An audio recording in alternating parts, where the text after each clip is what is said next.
Assalamualaikum warahmatullahi wabarakatuh kepada semua anak murid cikgu yang cikgu kasihi sekalian.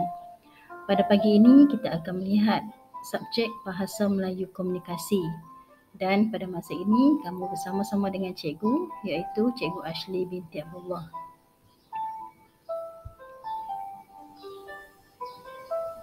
Pertama sekali cikgu ingin mengucapkan selamat kembali ke sekolah bagi sesi 2022-2023. Walaupun kita belum berpeluang untuk bersemuka, insya-Allah pada minggu hadapan kita akan sama-sama kembali ke sekolah dan belajar secara bersemuka.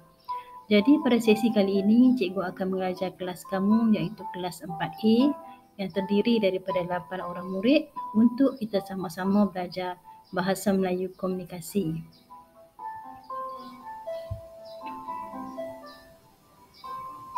Baik, kita lihat kepada objektif pembelajaran. Kenapa kita perlu belajar Bahasa Melayu Komunikasi? Jadi di sini cikgu letakkan 5 sebab utama mengapa kita akan belajar Bahasa Melayu Komunikasi. Baik, yang pertama, kamu akan belajar untuk mendengar, mengenal pasti dan menyebut perkataan, rangkai kata, istilah dan ucapan harian. Okey, jadi kamu akan dengar, kamu akan kenal pasti dan kamu belajar untuk menyebut. Seterusnya, sebab yang kedua ataupun tujuan yang kedua adalah untuk kamu dapat membaca dan memahami perkataan, rangkai kata, istilah dan ucapan harian. Okey, kamu mendengar, mengenal pasti, menyebut dan seterusnya kamu cuba membaca dan memahami. Yang ketiga, membaca untuk menganalisis maklumat. Okey, baik, pada peringkat yang kedua itu kamu hanya membaca dan cuba memahami. Tetapi di peringkat yang ketiga, kamu akan membaca, kemudian kamu akan melihat isi-isi penting dalam sesuatu topik ataupun tajuk, sama ada dalam bentuk cerita, bentuk sajak. Okey, jadi kamu akan melihat maklumat tersebut, analisis tu maksud dia kamu akan mencari isi-isi penting, kamu kenal pasti sesuatu yang cikgu arahkan kepada kamu. Okey. Kemudian yang keempat, menyampaikan maklumat secara berbincang ataupun bersoal jawab. Di sini bila kamu dah dapat baca, kamu dapat faham, dapat kenal pasti, kamu mampu untuk berbincang dan bersoal jawab sama ada sesama kawan ataupun bersama dengan cikgu.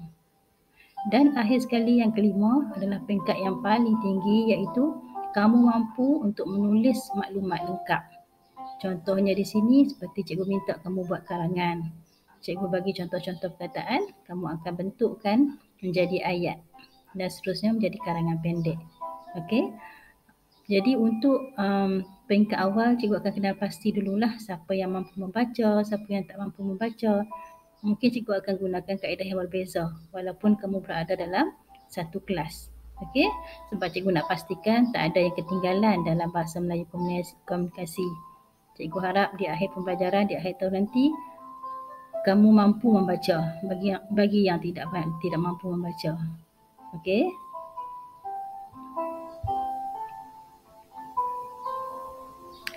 Untuk tajuk yang akan kita pelajari pada sesi kali ini ada 9 tajuk iaitu pencapaian kendiri, yang kedua hubungan kekeluargaan, yang ketiga hidup bermasyarakat, yang keempat berkaitan ekonomi, yang kelima isu semasa, yang keenam alam sekitar, yang ketujuh sains teknologi, yang ke-8 masa lapang dan akhir sekali yang ke-9 ialah berkaitan dengan orang kurang upaya ataupun OKU.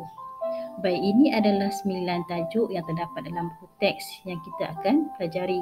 Tetapi tajuk ini mungkin cikgu akan olah untuk sesuai dengan kemampuan kamu masing-masing. Okey, jadi tak terlalu terikat pada tajuk ini. Mungkin dalam hubungan kekeluargaan kita akan bercerita tentang keluarga masing-masing. Okey, tentang hidup masyarakat. Misalnya tajuk yang ketiga tentang bagaimana kamu menghadapi jiran tetangga kamu, macam mana kamu libatkan diri dalam aktiviti di kampung kamu. Okey, itu antara contohlah.